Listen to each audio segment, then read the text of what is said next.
सभी साथियों को नमस्कार। मैं विकास कुमार लमोरिया लमोरिया स्टडी पे आपका हार्दिक स्वागत करता हूँ।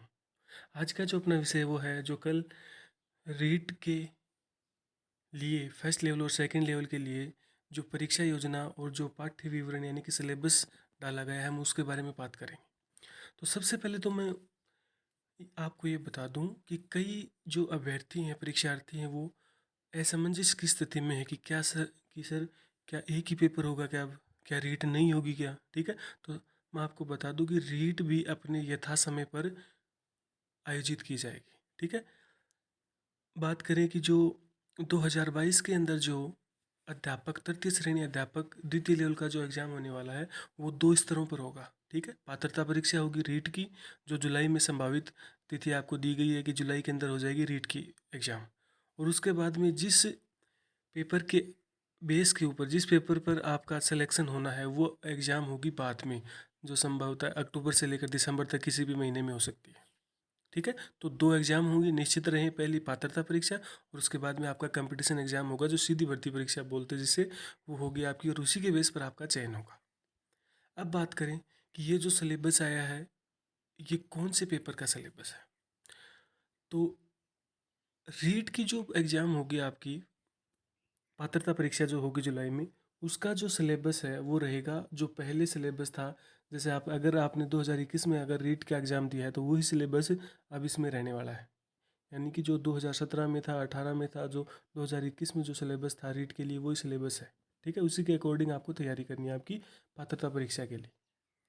अब बात करें जो सीधी भर्ती होगी, जिसके बेस पर आपका चयन होगा थर्ड ग्रेड के अंदर, या फिर थर्ड ग्रेड न कहकर मैं कह दूं कि अध्यापक के पद पर जिस आपका चयन होगा, तो वो होगा सीधी भर्ती परीक्षा से। ठीक है, जो संभवतः अक्टूबर से लेकर दिसंबर में कभी भी हो सकती है। अब बात करें, ये जो अभी योजना डाली है, परीक्षा योजना और जो सिलेबस डाला है, ये उस एग्ज़ाम के लिए डाला है। अब समस्या ये आ रही है बच्चों की, क्योंकि इसके अंदर एक सीधा लिखा है कि सीधी भर्ती हेतु प्रतियोगी परीक्षा। ठीक है, तो लोग कंफ्यूज हो रहे हैं इसके अंदर कि वो सोच रहे हैं कि क्या केवल एक ही भर्ती होगी, क्या केवल एक ही एग्ज़ाम होगा? नहीं। ठीक है, आप निश्चिंत रहें, एग्ज़ाम दो ही होने हैं, पात्रता परीक्षा और आपकी जो सीधी भर्ती होगी वो एग्ज़ाम अलग से होगी। अब बात करिए जो सिलेबस डाला है, ये आपकी जो मेन एग्ज़ाम होगी जिसके बेस पर आपका चयन किया जाएगा, उसका सिलेबस दिया है। ठीक है, पूरी परीक्षा की योजना दी है, सिलेबस दिया है आपका कि किस प्रकार से पाठ्यक्रम का विभाजन किया गया है और कितने क्वेश्चन आएंगे। ठीक है, तो सबसे पहले देखिए, पहला पॉइंट दिया हुआ है यहाँ पे कि परीक्षा 300 अंक की होगी। ठीक है, और परीक्षा के लिए एक प्रश्न पत्र होगा, यानी कि पेपर एक ही होगा जिसके अंदर क्या होंगे, 300 अंक का पेपर होगा और 150 प्रश्न होंगे, यानी कि प्रत्येक प्रश्न क्या होगा, 2 नंबर का होगा। और प्रश्न पत्र की जो समय अवधि होगी वो होगी 2 घंटे 30 मिनट, यानी कि 150 मिनट। 150 मिनट होंगे आपके पास और 150 ही क्वेश्चन होंगे, प्रत्येक क्वेश्चन 2 अंक का होगा। ठीक है, तो कुल 300 अंक हो गए। और प्रत्येक प्रश्न कैसा होगा, बहुविकल्पी प्रश्न होगा, यानी कि ऑप्शनल क्वेश्चन होंगे। वही पैटर्न है सेम जो आपने पीछे अगर रीट 2021 का दिया तो। अब देखिए यहाँ पर जो मेन जो पॉइंट है वो ये है कि उत्तरों के मूल्यांकन में नकारात्मक अंकन होगा, यानी कि नेगेटिव मार्किंग होगी। अब आप, अगर आपने रीट 2021 का पिछले वाला एग्ज़ाम दिया था, तो रीट केवल पात्रता परीक्षा जब तक है, जब तक होती है, तब तक क्या होता है कि वहाँ पर नेगेटिव मार्किंग नहीं होती है। लेकिन जब आपके पास सीधी भर्ती का जो एग्ज़ाम होगा, उसके अंदर क्या होगा, नेगेटिव मार्किंग होगी, नकारात्मक अंकन होगा। ठीक है, और नेगेटिव मार्किंग भी कितनी होगी, 1/3, एक तिहाई। ठीक है, एक तिहाई नेगेटिव मार्किंग होगी। और स्पष्टीकरण में देखो नीचे लिखा हुआ, गलत उत्तर से अशुद्ध उत्तर या एक से अधिक उत्तर अभिप्रेरित हैं। गलत उत्तर का तात्पर्य क्या है यहाँ पर, जैसे एक तो जैसे मान लो आपने ABCD में से आपने अगर कोई गलत आंसर चूज किया आपने, तो वो तो गलत है ही। उसके अलावा अगर आप दो गोले काले कर देते हो, ठीक है, तो वो भी क्या होगा, आपका गलत उत्तर माना जाएगा, उसका भी क्या होगा, 1/3 काटा जाएगा। अब देखिए नीचे क्या लिखा हुआ है, प्रश्न पत्र का पाठ्य विवरण और विस्तार। तो परीक्षा के लिए प्रश्न पत्र का पाठ्य विवरण और विस्तार ऐसा होगा जो प्राधिकृत अभिकरण द्वारा समय समय पर विहित किया जाएगा और अभ्यर्थियों को समय के भीतर ऐसी रीति से जो आयोग उचित समझे सूचित किया जाएगा। ठीक, अब देखिए यहाँ पर सिलेबस के अंदर क्या क्या शामिल किया गया है। तो देखिए कि प्रश्न पत्र में सम्मिलित विषय व अंक भार निम्नानुसार होंगे। और बात करें केवल रीट सॉरी अध्यापक लेवल प्रथम की कक्षा 1 से 5 तक के लिए, ठीक है, तो उनके सिलेबस में क्या होगा। तो राजस्थान के अगर अभ्यर्थी जो अगर एग्ज़ाम दे रहे हैं उनके लिए बहुत ही अच्छी खबर ये है कि इन एग्ज़ाम्स के अंदर राजस्थान के भूगोल, इतिहास और संस्कृति को जोड़ा गया है, ठीक है। तो उनके लिए प्लस पॉइंट ये है कि वे जो राजस्थान से जो बच्चे हैं, ठीक है, वे इसके अंदर स्वतः ही आगे हो जाएंगे अदर स्टेट के बच्चों से। तो ये बहुत ही अच्छा निर्णय सरकार का। और देखो ऐसा ही पेपर आता था, 2012 की भर्ती हुई थी और 2013 की भर्ती हुई, उसमें भी क्या ऐसा ही था, ठीक है। उसमें भी राजस्थान का इतिहास, भूगोल, कला, संस्कृति उसको जोड़ा गया था, ठीक है।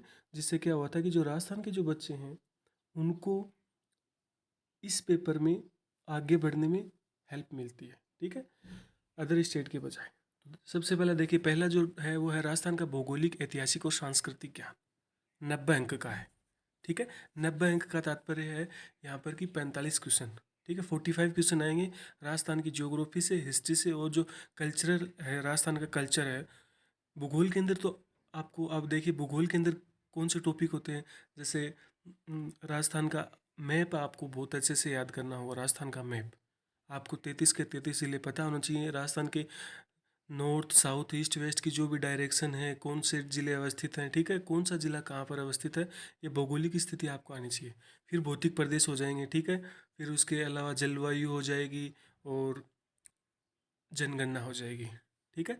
और इतिहास के अंदर वही है, चौहान वंश आपके, प्रतिहार है, परमार है, ठीक है, और चौहान वंश है, और महाराणा प्रताप हैं, कुंभा हैं, सांगा हैं, इनके बारे में आपको अच्छे से पढ़ना पड़ेगा। और कल्चरल के अंदर आपके पास जैसे राजस्थान का पहनावा क्या है, ठीक है, राजस्थान के मेले, त्योहार, ये आएंगे संस्कृति ज्ञान के अंदर। 45 क्वेश्चन, 90 अंकों के। सेकंड है राजस्थान का सामान्य ज्ञान। अब देखिए सामान्य ज्ञान दिया हुआ, इसका मतलब ये होगा कि लगभग राजस्थान का पूरा जीके आ जाएगा इसके अंदर, ठीक है। अब बात करें शैक्षिक परिदृश्य। शैक्षिक परिदृश्य में क्या आएगा, यहाँ से जो पूछा जाएगा वो जैसे राजस्थान के अंदर जो शिक्षा का जो ढांचा है, किस प्रकार से जो एजुकेशन सिस्टम है राजस्थान के अंदर किस प्रकार से कार्य कर रहा है, उससे संबंधित क्वेश्चन आएंगे। अब बात करें जैसे शैक्षिक परिदृश्य के अंदर, जैसे कि भाई यहाँ से क्वेश्चन ऐसे, जैसे एक तो ये जो अपनी जो SIERT है, डाइट है, ठीक है, इनके बारे में क्वेश्चन पूछे जाएंगे। शर्ट उदयपुर में है, डाइट होती हैं, प्रत्येक ज़िले में डाइट होती है अलग से, ठीक है। उसके अलावा जो सैनिक स्कूल हैं, ठीक है, या उसके अलावा जो राजस्थान गवर्नमेंट शिक्षा के क्षेत्र में क्या क्या गतिविधियां कर रही है, वर्तमान के अंदर क्या क्या नई योजनाएं चलाई जा रही हैं, वो आएगा शैक्षिक परिदृश्य के अंदर। उसके अलावा ये तो आप ही ने पीछे भी पढ़ा होगा, RTE, ठीक है, तो निःशुल्क एवं अनिवार्य बाल शिक्षा का अधिनियम।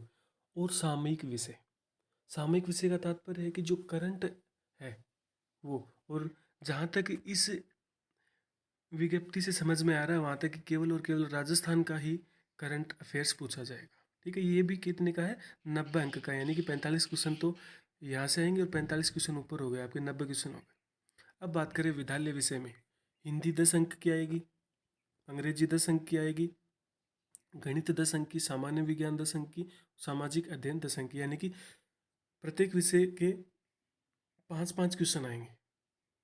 ये 5 विषय हो गए फर्स्ट लेवल के अंदर, हिंदी, अंग्रेजी, गणित, सामान्य विज्ञान और सामाजिक अध्ययन, इनके 5-5 क्वेश्चन आएंगे, ठीक है। तो ये हो गए आपके 50 अंक के। अब बात करें, नेक्स्ट आता है, फोर्थ पॉइंट आता है शैक्षणिक रीति विज्ञान। तो शैक्षणिक रीति विज्ञान का तात्पर्य है पेडागोजी, ठीक है, एजुकेशन, जो पेडागोजी होती है, जो टीचिंग मेथड मान सकते हो आप, ठीक है, टीचिंग मेथड्स, ठीक है, वो आएंगे। अब हिंदी के 8 अंक के हैं, अंग्रेजी के 8 अंक के हैं, गणित के 8 अंक के हैं, सामान्य विज्ञान भी 8 अंक के हैं, और सामाजिक अध्ययन के भी 8 अंक के हैं। यानी कि ये कितने हैं, 8×5 = 40, 40 अंक ये हो गए, यानी कि 20 क्वेश्चन यहाँ से आएंगे टीचिंग मेथड्स के। और बात करें कि साइकोलॉजी की, शैक्षणिक मनोविज्ञान जो आएगा आपके, वो आएगा 20 अंक का, यानी कि 10 क्वेश्चन आएंगे साइकोलॉजी के। और सूचना तकनीकी, यानी कि ICT के जो है 10 अंक हुए हैं, यानी कि 5 क्वेश्चन सूचना तकनीकी के आएंगे। तो इस प्रकार से जो आपका फर्स्ट लेवल का जो पेपर होगा वो होगा 300 अंक का। अब बात करें कि नीचे दिया टिप्पणी के अंदर दिया कि विद्यालय विषयों की अंतर वस्तुओं का स्तर माध्यमिक स्तर का होगा और कठिनाई का स्तर कैसा होगा, उच्च माध्यमिक स्तर का हो। तो सेम वही प्रोसेस है जो रीट के अंदर आपको बताया था कि जो सिलेबस जो होगा आपका, जो प्रश्न जो होंगे वो क्या होंगे, माध्यमिक स्तर के होंगे, लेकिन कठिनाई का स्तर क्या हो सकता है उनका, सीनियर हो सकता है। अब बात करें लेवल 2 की, कक्षा 6 से 8 के लिए क्या रहेगा। तो देखिए कक्षा 6 से 8 के लिए और 1 से 5 के लिए लेवल फर्स्ट और सेकंड के लिए जो सेम पोर्शन है वो कौन सा है, राजस्थान का भूगोल, इतिहास और संस्कृति, और राजस्थान का सामान्य ज्ञान, शैक्षिक परिदृश्य, निःशुल्क व अनिवार्य बाल शिक्षा का अधिनियम और सामयिक विषय, ये दोनों के अंदर कॉमन है, लेकिन अंक भार अलग अलग दिया गया है। सेकंड लेवल के अंदर जो राजस्थान का भूगोल, इतिहास और संस्कृति ज्ञान दिया गया है वो दिया गया आपको 70 अंक का, यानी कि 35 क्वेश्चन आएंगे। और सेकंड नंबर पॉइंट जो है राजस्थान का सामान्य ज्ञान, शैक्षिक परिदृश्य, निःशुल्क अनिवार्य बाल शिक्षा का अधिनियम और सामयिक विषय, ये है 60 अंक का, यानी कि 30 क्वेश्चन यहाँ से आएंगे। यानी कि राजस्थान के बारे में जो पूछा जा रहा है वो यहाँ पर आपसे लगभग कितने हैं, 35 तो ऊपर वाले क्वेश्चन हो गए और 30 नीचे वाले हो गए, यानी कि 65 क्वेश्चन तो आएंगे राजस्थान से संबंधित। अब थर्ड पॉइंट दिया है संबंधित विद्यालय विषय का ज्ञान, 120 अंक का। अब ये जो संबंधित विद्यालय विषय का ज्ञान से तात्पर्य है कि जिस पोस्ट के लिए आप आवेदन कर रहे हो, अगर आप गणित विज्ञान के लिए आवेदन कर रहे हो, मैथमेटिक्स के लिए कर रहे हो, साइंस के लिए कर रहे हो, तब तो आपके 60 क्वेश्चन आएंगे गणित विज्ञान के। ठीक है। अगर आप एसएस के लिए आवेदन कर रहे हो तो आपके एसएस के आ जाएंगे। अगर आप हिंदी के लिए आवेदन कर रहे हो तो आपके हिंदी के आ जाएंगे 60 क्वेश्चन। अगर आप इंग्लिश के लिए आवेदन कर रहे हो तो आपके इंग्लिश के 60 क्वेश्चन आ जाएंगे। ठीक। उसके बाद में फोर्थ नंबर पे दिया आपके शैक्षणिक रीति विज्ञान, और 5 दिया हुआ है शैक्षणिक मनोविज्ञान, और 6 पे दिया हुआ है सूचना तकनीकी। तो शैक्षणिक रीति विज्ञान जो है आपके पास, जो पेडागोजी है, जो टीचिंग मेथड्स हैं, वो 20 अंक के हैं, यानी कि 10 क्वेश्चन आएंगे पेडागोजी के। और साइकोलॉजी की बात करें तो वहाँ से भी 20 अंक का दिया है, इसका मतलब 10 क्वेश्चन साइकोलॉजी के हैं और 5 क्वेश्चन आएंगे आईसीटी के, यानी कि सूचना तकनीकी के। कुल हो गए 300 अंक। और नीचे टिप्पणी के अंदर दिया गया है कि अंतर्वस्तुओं का स्तर कैसा होगा, उच्च माध्यमिक स्तर का होगा, और कठिनाई का स्तर कैसा होगा, स्नातक के स्तर का होगा। यानी कि आपको जो टॉपिक पढ़ने हैं, आपको जो भी सिलेबस आपको पढ़ना है, ठीक है, तो उसका कठिनाई का स्तर होगा सीनियर सेकेंडरी का, यानी कि उच्च माध्यमिक स्तर का कठिनाई का स्तर होगा। सॉरी, स्तर तो होगा उच्च माध्यमिक स्तर, और कठिनाई का स्तर कैसा होगा, स्नातक के स्तर का होगा। अब इसका ये मतलब नहीं है कि आप स्नातक वाली जो ग्रेजुएशन वाली बुक पढ़ने लग जाओगे या फिर 12वीं की किताबें पढ़ने लग जाओगे। ठीक है। हो सकता है 5 7 10 दिन के अंदर इस सिलेबस को थोड़ा विस्तार से दे दिया जाएगी, एक एक टॉपिक को अलग से दे दिया जाएगा। ठीक है, तब आपको समझने में और आसानी हो जाएगी। लेकिन इसका मतलब ये नहीं कि आप पूछोगे कि सर क्या अब हमें स्नातक का पढ़ना पड़ेगा, क्या 12वीं की पढ़ेगा, पीसीएम 12वीं की पढ़नी पड़ेगी क्या, ठीक है, या फिर जो हिस्ट्री या पॉलिटिकल ज्योग्राफी है वो 12वीं की पढ़नी पड़ेगी क्या, नहीं। आपको पढ़ना वही है कक्षा 10 तक की आपकी जो भी किताबें हैं। अभी जो राजस्थान के अंदर जो 10वीं तक की जो बुक्स चल रही हैं आपको वो ही पढ़नी पड़ेंगी। ठीक है, कक्षा 6 से लेकर 10 तक। हाँ, अगर जैसे मान लो कोई टॉपिक अलग से, जब इसका जो स्पेसिफिक विवरण आ जाएगा आगे, अलग अलग टॉपिक दे दिया जाएगा, तब उसको आपको ये देखना पड़ेगा कि कौन सा टॉपिक किस स्तर तक मेरे को पढ़ना चाहिए। आपको खुद को नॉलेज हो जाएगा इस बात का कि कौन सा टॉपिक, ये टॉपिक मैं कहाँ तक पढ़ूँ। ठीक है, तो वो चीज़ें आएंगी जब एकदम पूरा सिलेबस आपको डाल दिया जाएगा उसके बाद में। तो ये था आपका फर्स्ट लेवल और सेकंड लेवल का जो पूरा जो पैटर्न दिया सिलेबस का वो। ठीक है, तो निष्कर्ष यही निकलता है कि 2 ही एग्ज़ाम होगी, आपको अच्छे से तैयारी करनी है। और पहली जो होगी वो आपकी पात्रता परीक्षा होगी रीट की। ठीक है, वहाँ कोई नेगेटिव मार्किंग नहीं होगी।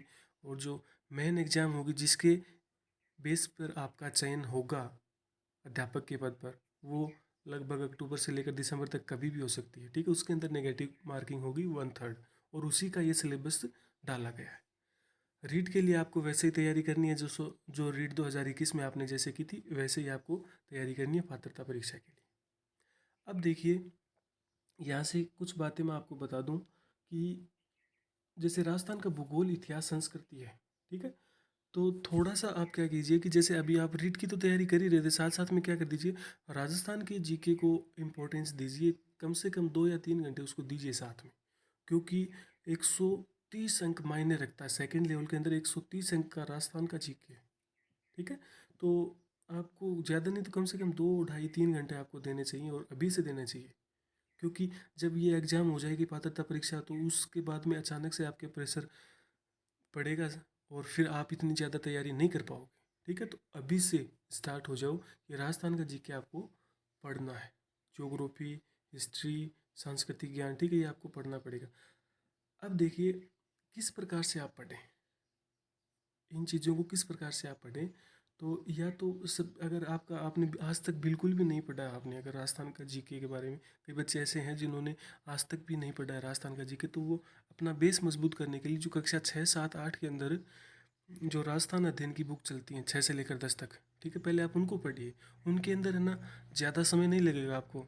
ठीक है, वो लगभग जैसे मान लो एक किताब है ना, कक्षा 6 की एक किताब को आप 2 दिन में अच्छे से पढ़ लोगे, और उसके अंदर जो इम्पोर्टेंट फैक्ट जो हैं उसको या तो उसी किताब के अंदर बाहर लिख लो, या फिर अलग से आपने कोई 2 4 पेज के अंदर नोट्स तैयार कर लो। ठीक है, इससे फ़ायदा क्या होगा कि एक तो आपका बेस बन जाएगा, दूसरी बात ये होगी कि जो अभी वर्तमान में जो सिलेबस चल रहा है, संभावना ज़्यादा ये रहती है कि क्वेश्चन वहीं से पुट होते हैं। ठीक है, तो आप एक प्रकार से आपका जो माइंड है ना वो एकदम सेट हो जाएगा कि हाँ मैंने ये बुक्स पढ़ ली, ठीक है, तो यहाँ से अगर कुछ आएगा तो मैं उसको कर दूंगा।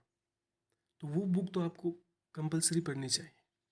ठीक है, और अब आगे मैं एक वीडियो बनाऊंगा पूरी आपका पूरा कि किस प्रकार से आप तैयारी करो राजस्थान के अध्ययन की, राजस्थान के जीके की, और जो भी आपका सिलेबस है इसको किस प्रकार से आप करो, कौन कौन सी बुक्स आपको पढ़नी चाहिए। ठीक है, उसके लिए मैं आपका एक डिटेल वीडियो बना दूंगा 2 या 3 दिन के अंदर। ठीक है, धन्यवाद। अगर आपको वीडियो पसंद आते हैं तो लाइक ज़रूर करें, चैनल को सब्सक्राइब करें, ताकि आने वाले वीडियोज़ आपको मिलते रहें। धन्यवाद।